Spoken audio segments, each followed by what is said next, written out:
Neat paper లీకేజీకి వ్యతిరేకంగా విజయవాడ ధర్నా చౌక్లో ఏపీసీసీసీ ఆధ్వర్యంలో కాంగ్రెస్ శ్రేణులు ధర్నా నిర్వహించాయి. కాంగ్రెస్ ప్రభుత్వానికి వ్యతిరేకంగా పీసీసీసీ నేతలు ఆందోళన దిగారు. ఇక కేంద్రం తీరుపై ఏపీ రాష్ట్ర కాంగ్రెస్ అధ్యక్షురాలు వైఎస్ షర్మిల విమర్శలు గుప్పించారు. విద్యార్థుల జీవితాలతో కేంద్ర ప్రభుత్వం ఆటలాడుతోందన్నారు. నేషనల్ టెస్టింగ్ ఏజెన్సీ ప్రతిష్ట దిగదార్చేలా వ్యవహరించిందన్నారు. ఆధారాలతో సహా పేపర్ లీక్ అయినట్లు బయటకు వచ్చానని, నీట్ స్కామ్లో కేంద్ర ప్రభుత్వం హస్తం కూడా ఉందని ఆరోపించారు. పేపర్ లీకేజీ ఘటనలపై సీబీఐతో విచారణ జరిపించాలని డిమాండ్ చేస్తున్నారు.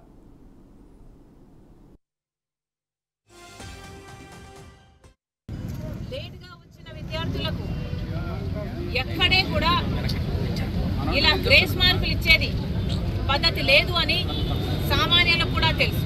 చిన్న పిల్లలు కూడా ఎగ్జామ్ రాయడానికి వెళ్తే కరెక్ట్ టైంకి రావాలి, కరెక్ట్ టైంకి ఎగ్జామ్ రాయాలి, కరెక్ట్ టైంకి పెన్స్ డౌన్ చేయాలి. అలాంటిది ఇక్కడ డాక్టర్లు కావాల్సిన రెస్పాన్సిబుల్ పీపుల్ రాస్తున్న ఈ పరీక్షలో లేట్గా వస్తేనట వాళ్ళకు గ్రేస్ మార్కులు ఇచ్చారు. మీకు అంత ధైర్యం ఉంటే లేట్గా వస్తే అడిషనల్గా ఇంకో 2 నిమిషాలు టైం ఇవ్వచ్చు, లేకపోతే ఎలాగైనా ఆ పద్ధతుల్లో కాంపన్సేట్ చేయొచ్చు తప్ప, ఒకవేళ తప్పు మీదైతే ఎగ్జామినేషన్ నిర్వహించే వాళ్ళదే తప్పే అయితే 2 మినిట్స్ అందరు స్టూడెంట్లకు సమానంగా అడిషనల్గా టైం ఇవ్వచ్చు. కానీ అలా కాకుండా కొంతమందికి మాత్రమే గ్రేస్ మార్కులు ఇవ్వడం జరిగింది. ఎక్కడా లేని విధంగా గత 2 సంవత్సరాలలో టాపర్స్గా కనీసం 1 2 లేకపోతే మహా అయితే 3 నిలిచే టాపర్స్గా ఉన్న పరిస్థితిలో ఈ సంవత్సరం మాత్రం పేపర్ లీక్ కావడం వల్ల 67 మంది టాపర్స్గా నిలిచాడు.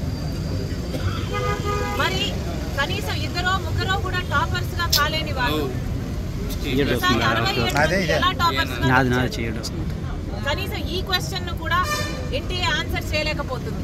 3 లక్షల మంది ఎక్కువ రాశారట, కాబట్టి 20 లక్షల మంది పోయినసారి రాస్తే 2 టాపర్స్గా నిలిస్తే ఈసారి 23 లక్షలు రాశారట, కాబట్టి 67 మంది అంట. ప్రపోర్షనేట్గా ఇంక్రీజ్ అవ్వాలి, లేకపోతే ఇంకొంచెం ఎక్కువ ఇంక్రీజ్ అవ్వాలి తప్ప 67 మంది టాపర్స్గా ఎలా నిలుస్తారు? అంటే పేపర్ లీక్ అయ్యింది అని మొదటి రోజు నుంచి అప్పుడు రిలీజ్ చేస్తే ఏ అవకతవకలైనా కూడా కవరప్ అయిపోతాయి, ఏ మీడియా అటెన్షన్కి రాదు అన్న దృష్టితో ఎన్టీఏ ఈ చర్యకు పాల్పడింది.